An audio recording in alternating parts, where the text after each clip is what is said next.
Hello everyone, जय हिंद। आज हम कवर करेंगे एफकेट में जो केमिस्ट्री का पोर्शन आता है। आपको कुछ ज़्यादा नहीं पढ़ना, थोड़े से बस स्टैटिक फैक्ट्स हैं जो आपको पता होने चाहिए। और अगर आप ये वीडियो 2 से 3 बार रिवाइज कर लोगे तो आई थिंक अगर केमिस्ट्री से कोई क्वेश्चन आएगा तो आप ज़रूर कर लोगे। तो सबसे पहले आपको पीएच के बारे में पता होना चाहिए। पीएच की फुल फॉर्म भी वो आपसे पूछ सकता है। तो पीएच की फुल फॉर्म होते हैं पोटेंशियल ऑफ हाइड्रोजन। अब पीएच जो स्केल होता है वो 0 to 14 होता है, जिसमें 7 आपका न्यूट्रल होता है और 7 से नीचे सारे एसिडिक होते हैं और 7 से लेकर 14 तक सारे बेसिक होते हैं। तो अब क्वेश्चन कहाँ से फॉर्म होगा, आपको कुछ चीज़ों के पीएच पता होने चाहिए। जैसे लेमन जूस की 2 है, विनेगर की 2.5, ऑरेंज जूस की 3 से 4, सॉफ्ट ड्रिंक की भी 3 से 4, कॉफ़ी की 4 से 5, यूरिन की 4 to 8, ब्लड का पीएच 7.5, स्टमक का 2, एप्पल का 3, स्किन का 5.6, स्मॉल इंटेस्टाइन का 6.7, लार्ज इंटेस्टाइन का आपका 5 से 7, पेनक्रियाटिक जूस का 8.1, टीयर्स का 6.5, प्योर वाटर का 7, ह्यूमन सलाइवा का 6.5 to 7.5, बेकिंग सोडा का 8.9 एंड मिल्क ऑफ मैग्नीशिया का 10.5। और उसके बाद एक एसिड रेन आपको पता होना चाहिए। जो एसिड रेन का पीएच होता है वो 4.2 to 4.4 होता है। अब अगर आपको कोई इक्वेशन दे दे कि सेल्सियस को अपने फ़ारेनहाइट में कन्वर्ट करना है या फ़ारेनहाइट को अपने केल्विन में कन्वर्ट करना है, तो ये आपको एक इक्वेशन याद होनी चाहिए कि C/5 is equal to Fahrenheit -32/9 is equal to kelvin -273/5। और आपको एक चीज़ जो पता होनी चाहिए वो ये है कि टेम्परेचर जिस पे सेल्सियस और फ़ारेनहाइट दोनों इक्वल होते हैं वो होता है आपका -40 डिग्री सेल्सियस।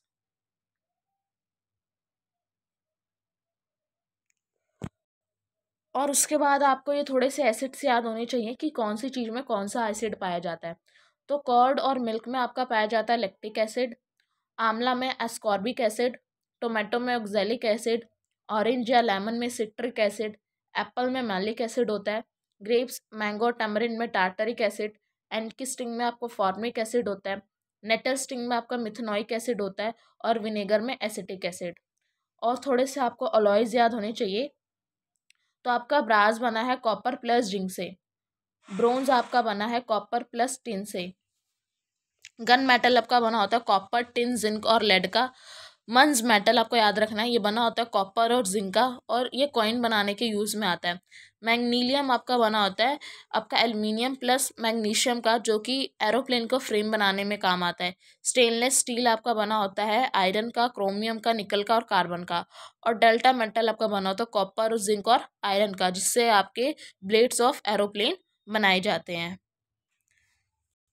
इसके बाद आपको थोड़े से फॉर्मूले लर्न होने चाहिए, वो आपको मैच द फॉलोइंग की सेंस में पूछ सकता है। जो आपका कॉस्टिक पोटाश होता है बना होता है KOH का। आपका क्लोरोपिक्रीन टीयर गैस जो जिसका आपका फॉर्मूला है CCl3। ड्राई आइस जिसको सॉलिड CO2 होता है। लाफिंग गैस का फॉर्मूला N2O। मार्श गैस का CH4। मिल्क ऑफ लाइम का CaOH2। विनेगर का CH3COOH। वॉशिंग सोडा जिसका नाम है सोडियम कार्बोनेट एंड उसका फॉर्मूला होता है Na2CO3 10H2O। Baking soda sodium bicarbonate formula है NaHCO3। Bleaching powder calcium hydrochloride और उसका फॉर्मूला CaOCl2। POP का आपका है calcium sulphate hemihydrate CaSO4 half H2O। और जिप्सम आपका CaSO4 2H2O और इसका साइंटिफिक नेम है calcium sulphate dehydrate. So thank you so much for watching the video and all the best for your exam. And what you'll think about this video, let me know in the comment section.